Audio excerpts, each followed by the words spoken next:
Assalamualaikum warahmatullahi wabarakatuh. Selamat datang di channel Bu Hab-Hab. Pada kesempatan kali ini kita akan membahas soal ilmu pengetahuan alam PPAD tahap kedua Kabupaten Sleman, bagian kedua, nomor 11 sampai 20. Tentunya bersama dengan Bu Hab-Hab. Tonton terus videonya sampai akhir.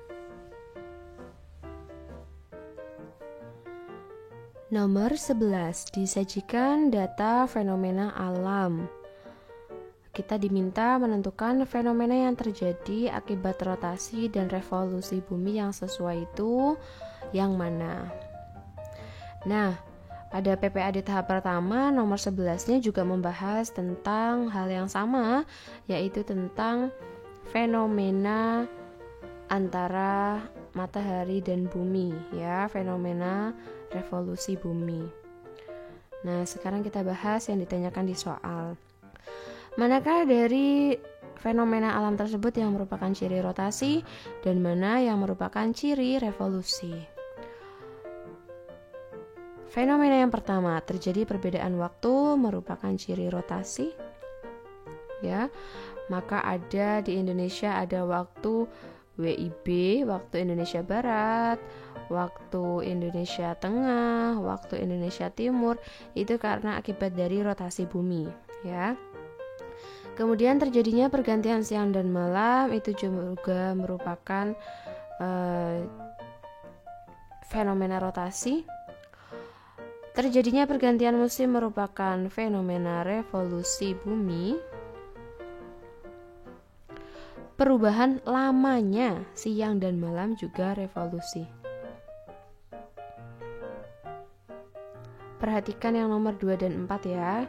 Ini kalimatnya hanya beda satu kata tapi artinya sangat bermakna, ya.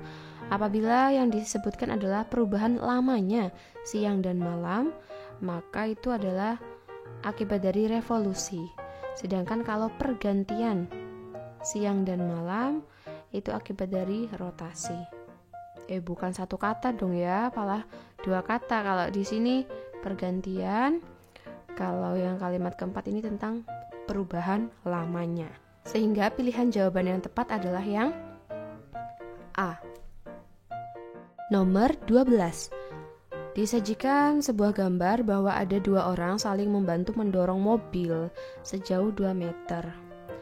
Nah, soal semacam ini juga disajikan juga di PPAD tahap pertama nomor 12. Hanya beda angka dan beda persoalan saja ya, tapi sebetulnya materi yang ditanyakan itu sama, yaitu materi di bab usaha. Ya, kelas 8 semester 1.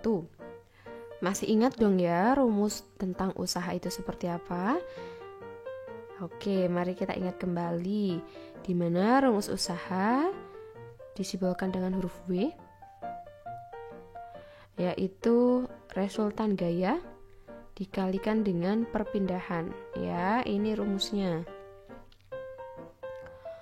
Nah, kita diminta menentukan usaha yang dilakukan oleh kedua orang tersebut. Maka mari kita masukkan angkanya. W sama dengan resultan gaya. Yang terjadi pada gambar ini ada dua orang mendorong mobil ke arah yang sama, ya, sehingga dua gaya tersebut ditambahkan karena arahnya sama-sama ke kanan, maka ditambahkan. 500 tambah 400, jangan lupa dikurung dulu, dikalikan dengan perpindahannya yaitu sejauh 2 meter. Ya, maka 500 tambah 400 yaitu 900 dikalikan 2, diketahui hasilnya adalah 1800 joule. Ya, jawabannya yang A. Ini satuannya harusnya joule ya. Joule. Oke, mudah ya. Kita lanjut. Nomor 13. Seseorang berusaha memindahkan barang menggunakan bidang miring. Jika panjang bidang miring yang digunakan 80 cm, kita diminta menentukan besarnya kuasa yang dibutuhkan untuk menahan benda dengan percepatan gravitasi yaitu 10 meter per second kuadrat. Soal ini membahas materi pada bab pesawat sederhana yang juga dibahas pada PPAD tahap pertama. Nomor 13-nya membahas tentang pesawat sederhana jenis tuas. Sedangkan pada nomor 13 ini membahas tentang pesawat sederhana jenis bidang miring. Untuk menjawab soal ini, mari kita tulis terlebih dahulu apa yang diketahui dari soal tersebut. Diketahui massa dari benda tersebut yaitu 40 kg. Kemudian ada tinggi bidang miring, ya, disimbolkan dengan huruf H kecil, yaitu 40 cm. Kemudian panjang bidang miring, ya, panjang bidang miring itu yang dimaksud adalah yang ini, yang buhab-hab garis ini, 80 cm. Disimbolkan dengan huruf S kecil, ya, 80 cm. Kemudian dengan percepatan gravitasi 10 meter per second kuadrat. Yang ditanya adalah kita diminta menentukan besarnya kuasa, berarti kita diminta menentukan FK. Nah, untuk menjawab soal ini, kita dapat menggunakan konsep mengenai keuntungan mekanik pada pesawat sederhana. Keuntungan mekanik biasa disingkat dengan KM, begini ya, di mana keuntungan mekanik dapat diperoleh dari FB per FK atau diperoleh juga dari, apabila soalnya menanyakan bidang miring, yaitu diperoleh dari panjang bidang miring dibagi ketinggian bidang miring. Nah, yang pertama harus kita lakukan, kita harus mencari keuntungan mekaniknya dulu dari panjang bidang miring dibagi ketinggian bidang miring, yaitu 80 dibagi 40 sebesar 2, ya, keuntungan mekaniknya sebesar 2. Nah, dari keuntungan mekanik tersebut kita dapat mencari FK, yaitu dengan rumus tadi, keuntungan mekanik FB per FK, di mana FB, ya, atau berat bendanya diperoleh dari massa benda tadi dikalikan gravitasi, ya, dibagi FK. Keuntungan mekaniknya tadi diketahui 2. Kemudian mari kita masukkan massanya yaitu 40 kg dikali gravitasinya 10 per FK. 2 sama dengan 400 per FK. FK-nya pindah ruas ke kiri, 2-nya pindah ruas ke kanan, sehingga FK sama dengan 400 dibagi 2. Maka diketahui besarnya kuasa yang dibutuhkan untuk menahan beban yaitu 200 Newton. Jawabannya yang B. Nomor 14. Sebuah kotak bermassa 48 kg berada di lantai. Kita diminta menentukan besarnya tekanan yang dialami lantai. Soal ini juga dikeluarkan di PPAD tahap pertama, di nomor 14 juga. Namun pada PPAD tahap pertama yang ditanyakan adalah mengenai tekanan zat cair atau tekanan hidrostatis. Sedangkan pada PPAD tahap kedua kali ini yang ditanyakan adalah tekanan zat padat. Oke, mari kita tuliskan apa yang diketahui dari soal tersebut. Diketahui massa balok yaitu 48 kg. Kemudian gravitasi 10 meter per second kuadrat. Kemudian kotak ini berarti berbentuk balok ya, karena diketahui panjangnya yaitu 30 cm, lebarnya yaitu 20 cm, tingginya yaitu 40 cm. Yang ditanya adalah tekanan yang dialami lantai, di mana simbol tekanan yaitu adalah huruf P besar, ya. Mari kita jawab dengan rumus tekanan zat padat, di mana rumusnya yaitu P sama dengan F per A. P adalah tekanan, F adalah gaya yang diberikan terhadap benda tersebut, A adalah luas. Luas apa?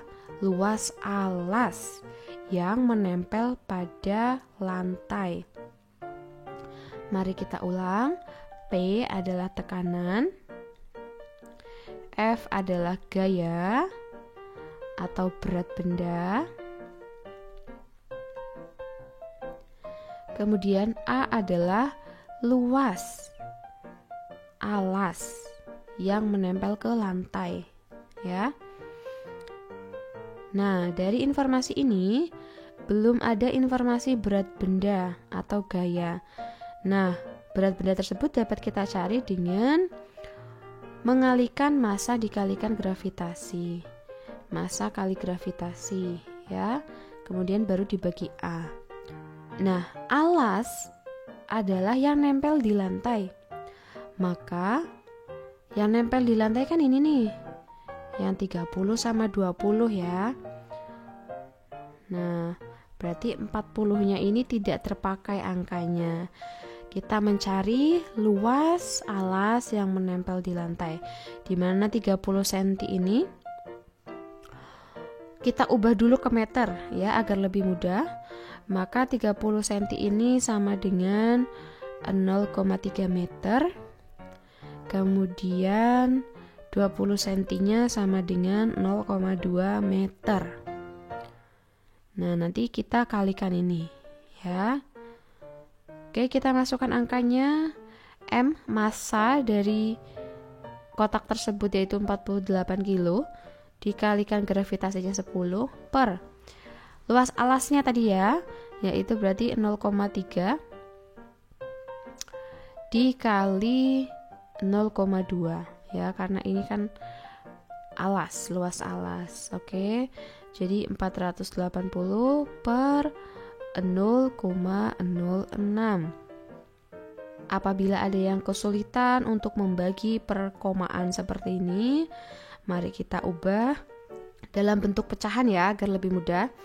Dari 480 dibagi 0,06 berarti bisa dituliskan 480 per 1, ya kan?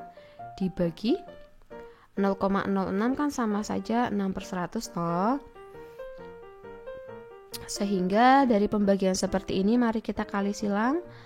480 dibagi 1, 480 per 1 dikalikan 100 per 6 ya. Sehingga 48.000 per 6 ketemunya yaitu 8.000 ya.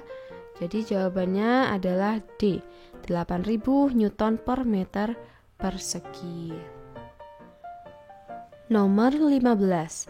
Seorang guru menggambarkan gelombang tali seperti yang tertera pada gambar. Kita diminta menentukan periode, amplitudo, dan panjang gelombang.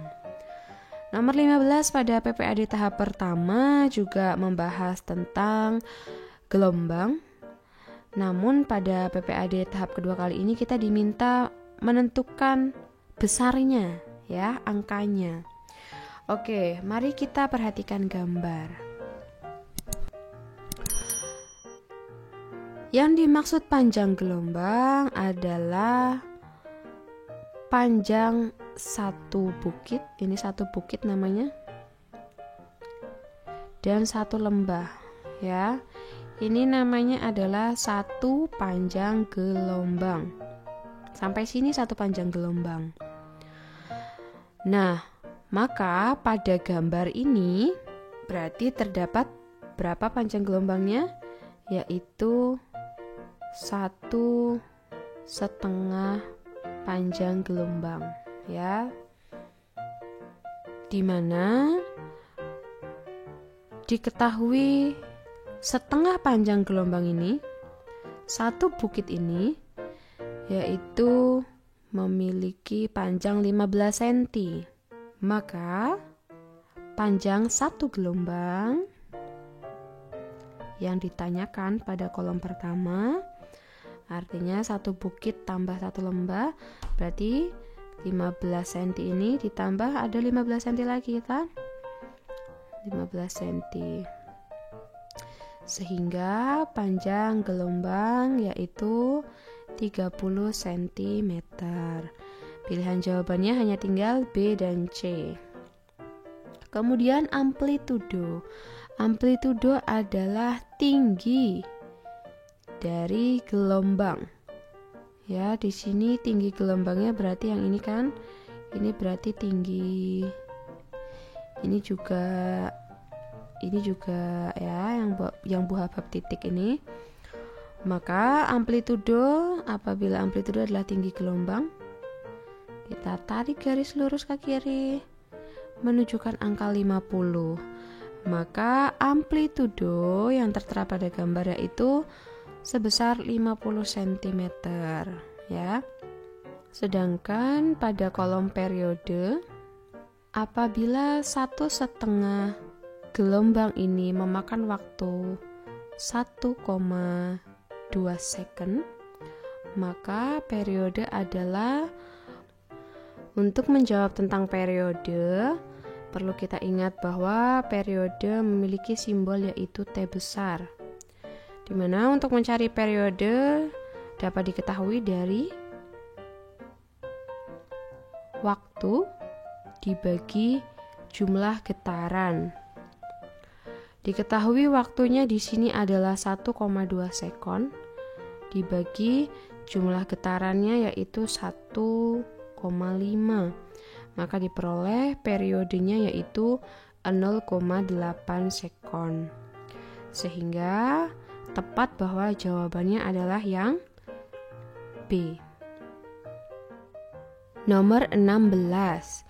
Seseorang anak berteriak di atas sebuah bukit. 5 detik kemudian terdengar bunyi pantul. Jika diketahui cepat rambat bunyi pada saat itu sebesar 380 meter per second, maka jarak anak dengan bukit pemantul sebesar. Nah, soal ini juga kemarin dikeluarkan di PPAD tahap pertama, di nomor 16 juga. Namun PPAD tahap pertama menyajikan soal tentang kedalaman dasar laut. Sedangkan PPAD tahap kedua kali ini, nomor 16-nya menyajikan soal tentang bunyi pantul yang berada di sebuah bukit.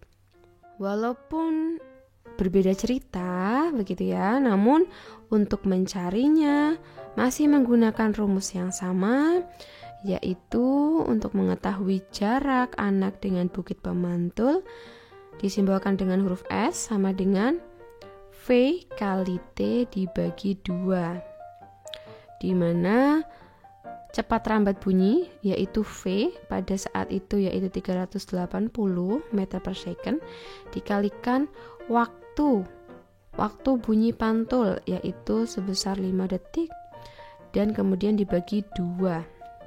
Sehingga diketahui 380 kali 5 yaitu 1900 dibagi 2. Maka jarak anak dengan bukit pemantul yaitu sejauh 950 meter. Jawabannya yang D. Nomor 17. Disajikan kutipan teks tentang cara mudah membaca resep kacamata. Kita diminta menentukan gangguan dan jenis lensa yang sesuai dengan hasil resep tersebut. Silahkan kalian dapat klik pause video ini terlebih dahulu untuk membaca kutipan teks informasi yang tertera pada layar. Sudah? Oke, mari kita bahas. Diketahui di sini terdapat informasi SPH yang bersimbolkan dengan tanda minus, ya, di mana lensa minus tersebut artinya menunjukkan bahwa seseorang itu mengalami gangguan mata berupa miopi, ya, di mana miopi dibantu dengan lensa cekung. Nomor 18. Sebuah lensa cekung memiliki titik fokus 12 cm. Jika sebuah benda diletakkan 15 cm di depan lensa cekung, maka besarnya jarak dan perbesaran bayangan adalah titik-titik-titik. Pada PPAD tahap pertama, nomor 18-nya juga membahas hal yang sama mengenai bab cahaya dan optik. Sekarang kita bahas apa yang ditanyakan pada soal kali ini. Disajikan sebuah informasi, diketahui titik fokusnya yaitu 12 cm. Kemudian jika sebuah benda diletakkan 15 cm, ini adalah informasi jarak benda 15 cm. Yang ditanya adalah jarak bayangan dan perbesaran. Berarti yang ditanya adalah SI, jarak bayangan dan perbesaran atau M. Mari kita jawab dari mencari SI-nya terlebih dahulu dengan rumus 1/F sama dengan 1/SO ditambah 1/SI. Nah, karena di sini ada informasi lensa cekung, maka titik fokusnya bernilai negatif, ya, hanya pada lensa cekung. Sehingga dituliskan 1/-12 sama dengan 1/15 ditambah 1/SI. 1/15 nya pindah ruas sehingga 1/-12 dikurangi 1/15 sama dengan 1/SI. Kita samakan penyebutnya menjadi 60 sehingga negatif 5 dikurangi 4 sama dengan 1/SI. Kita lanjutkan di sampingnya sehingga negatif 9/60 sama dengan 1/SI. SI nya berarti 60/-9. Jawabannya tidak ada, ya. Mungkin apabila soal ini yang ditanyakan adalah lensa cembung, bisa ketemu jawabannya, ya. Sekarang kita coba apabila yang ditanyakan adalah mengenai lensa cembung. Oke. Kalau lensa cembung, titik fokusnya itu bernilai positif, maka untuk mencari SI, 1/F sama dengan 1/SO plus 1/SI. F-nya bernilai positif, jadi tidak kita berikan tanda negatif seperti yang tadi, sehingga 1/12 sama dengan 1/15 plus 1/SI. Kita pindah ruas, 1/12 kurangi 1/15 sama dengan 1/SI. Kita samakan menjadi 60, berarti ini 5 dikurang 4 sama dengan 1/SI. 1/60 sama dengan 1/SI. SI nya ketemu 60. Nah, kalau yang ditanyakan adalah tentang lensa cembung, jawabannya jarak bayangannya yaitu sebesar 60 cm. Kemungkinan jawabannya adalah yang C. Berarti soal ini mungkin ada kekeliruan, ya, sehingga mungkin ada baiknya kita lanjutkan yang mengenai lensa cembung, ya, untuk mencari perbesaran, yaitu dengan SI/SO sama dengan SI nya kita menggunakan ini, ya. Apabila soalnya lensa cembung, maka 60/SO nya tadi 15, maka perbesarannya sebesar 4 kali. Sehingga jawabannya adalah yang C, dengan catatan apabila yang ditanyakan adalah mengenai lensa cembung.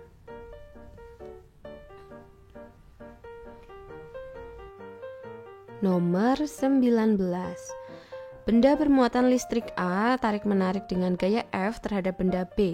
Jika muatan benda A dan B diperbesar menjadi masing-masing 2 kali dan 4 kali muatan semula, sedang jaraknya diperdekat menjadi setengah kali jarak semula, maka gaya tarik-menarik kedua benda menjadi berapa? Nah, soal ini juga dibahas di PPAD tahap pertama nomor 19. Sama-sama membahas tentang hukum Coulomb. Nah, mari kita tuliskan kembali rumus hukum Coulomb, di mana Rumusnya yaitu F sama dengan K konstanta kali muatannya per R kuadrat. Ini ya rumus hukum Coulomb. Dan bentuk soalnya juga sebetulnya masih sama. Kita memiliki benda A dan B yang mana muatannya itu diperbesar dan jaraknya itu diperdekat. Maka terdapat dua kondisi, di mana terdapat kondisi F1 ya dibandingkan dengan kondisi F2. Maka F1 kita tuliskan K kali Q1 kali Q2 tadi per R kuadrat ya. Kemudian kondisi kedua adalah konstantanya tetap, namun muatannya itu diperbesar, di mana muatan benda A, maaf ini QA ya, ini QA muatan A, ini QB muatan B, di mana muatan A diperbesar menjadi 2 kali, maka berarti 2 Q dikalikan dengan yang muatan B diperbesar 4 kali, 4 Q begini ya, per R kuadrat. Jaraknya diperdekat menjadi setengah kali jarak semula, maka diketahui menjadi setengah R dikuadratkan, jangan lupa. Oke, mari kita tulis ulang, kita rapihkan. F1 per F2 sama dengan K dikali ini Q kuadrat per R kuadrat. Kemudian kita tuliskan yang bawahnya K 2 kali 4 jadi 8 Q kuadrat per setengah R kuadrat, menjadi setengahnya dikuadratkan ya, jadi 1/4 R kuadrat. Oke, informasi yang sama bisa kita coret-coret. Coret-coret, coret-coret, coret-coret. Maka diketahui tinggal F1 per F2 sama dengan, ini tersisa 1 ya, 1 per 1 sama dengan 1 per 8 dibagi 1/4, yaitu 32. Maka gaya tarik menarik kedua benda akan berubah menjadi 32. Nomor 20.